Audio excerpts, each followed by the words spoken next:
গরুর মাংস মনে করেন ফাঁকাইতে আমার কাছে খুব ভালো লাগে কিনলে গিয়া এইটা এই যে 1.5 কেজি সিনার মাংস কিনে আনলাম, তারপরে এটা ভালো করে ধুইয়া আদা সেচ্চা, রসুন সেচ্চা, পেঁয়াজ সেচ্চা, কাঁচামরিচও দিলাম, তেজপাতাও দিলাম, লং এলাচিও দিলাম, দিয়ে সেটা এরপরে মাংসটারে একেবারে মিক্স করে সেটা চুলার মধ্যে বসাই দিলাম। বসানোর পরে কষাইতে কষাইতে কষাইতে কষাইতে পরে একটু সামান্য একটু জল দিলাম। এই যে দেখেন, এই যে জল একটু সামান্য দেওয়ার পরে কীভাবে এটা এই যে বগলানি উঠছে, মানে আমরা বাউন্ডারের বাসা করে ফাঁক উঠছে, বুঝলেননি?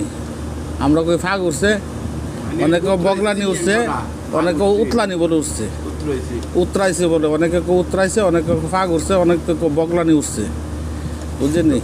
এই যে কয়েকটা লাড়ালুড়া দিলাম, দেওয়ার পরে মাংসটার রঙটা দেখছি না, মাশাআল্লাহ কত সুন্দর। তারপরে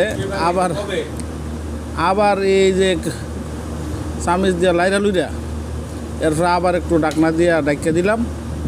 ডাইকা দেওয়ার পরে এরপরে আর একটু সামান্য একটু জল দিলাম। এই যে দেখেন যে কাঁচামরিচ, তারপর এই যে মিক্স মশলা, হলুদ, মরিচের গুঁড়া তো একটু দিয়ে দিলাম। এর আগে দিয়ে তো মিক্স করে বসাই দিলাম। এরপর লবণও দিলাম, দিয়ে সেটা সামান্য একটু পানি দিয়া